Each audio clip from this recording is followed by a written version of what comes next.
Hello everyone, welcome to Res Snapper. My name's MJ. I am streaming right now on Twitch, so you could have watched this live, so make sure you're following me on Twitch. Today we are looking at the characters in Civil War that are missing from Marvel Snap. Let's kick it right in with this first card, the Avengers Quinjet. 3/4, ongoing, your 6 cost cards cost 1 less. So when I was looking at the characters missing from Civil War, honestly, there's actually not that many that we don't already have in Snap. However, I was like, actually, there is an Avengers Quinjet in Civil War, and I'd love to make more S.H.I.E.L.D. characters and more S.H.I.E.L.D. vehicles, because that's one of my favourite archetypes myself. And of course, Avengers Quinjet, I was like, what could that possibly be? Well, you got the Hulk, right? Hulk is a 6 cost card, and there's probably other Avengers that are 6. Spectrum, she sort of counts. But anyway, Avengers are the big guns, aren't they? They're the big guns. And so Quinjet, the existing Quinjet that we've got, discounts cards. So I thought, how about one that discounts big cards? And it's, of course, it's similar to the location that discounts 6 cost cards. Is it Titan? But this one is only for yourself, so only you get the benefit. The reason for the stat line here as well as 3/4 is I thought you could play like Quinjet on 1, Zabu on 2, Avengers Quinjet on 3. It gives you a nice cost reduction card at the 3 cost spot, which we haven't seen yet.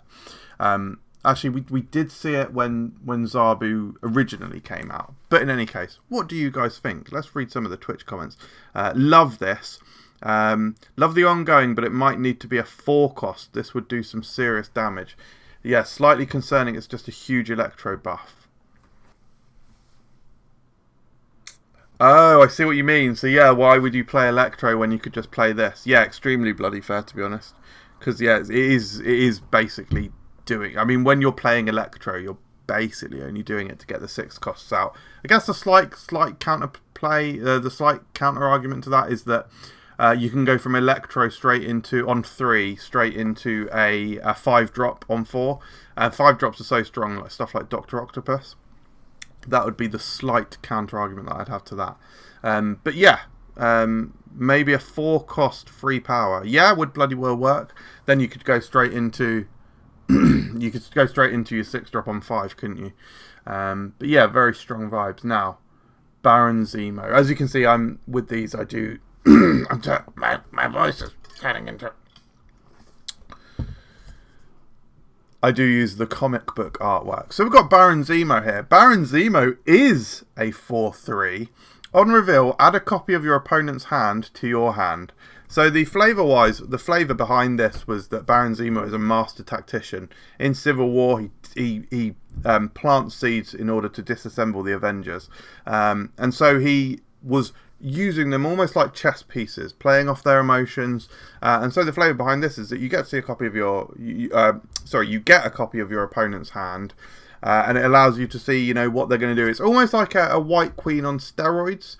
White Queen has a lot more power and only gives you 1 card, whereas this gives you everything. So yeah, I think this is interesting. I do wonder if it's maybe a little bit overtuned. Maybe it's a little bit too powerful. You get so much information from this. You get to see maybe what they're going to do.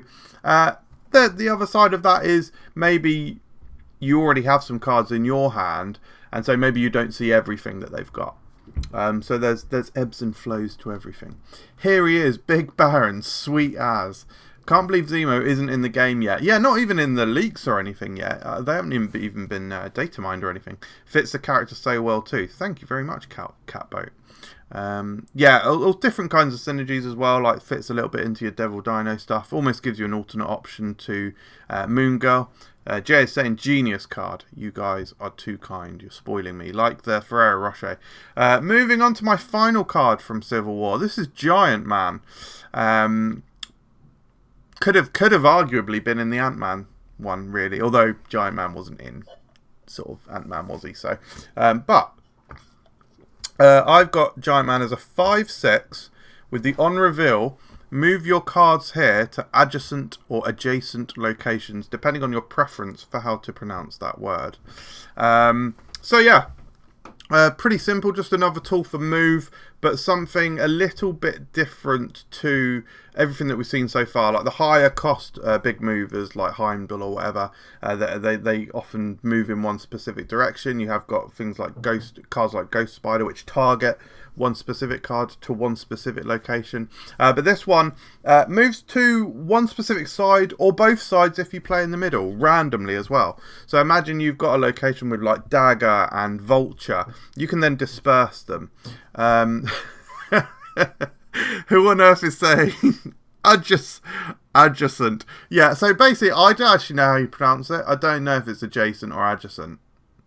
I think the reason is I watched a lot of American tutorials of hero clicks when I was younger, and I think they said adjacent. I think my instinct is to say adjacent, where I think deep down maybe I know that that's wrong and it's adjacent, but I still don't know.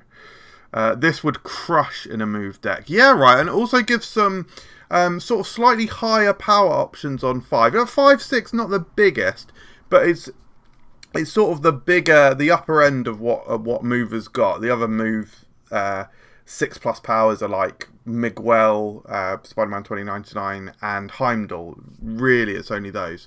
And this, I'm just getting absolutely ribbed here. It's that adjacent. Always thought it was G.I. Ant-Man, like G.I. Joe. Wow, nice. The card makes sense too. Giant Man just picks them up and moves them. Yeah, exactly.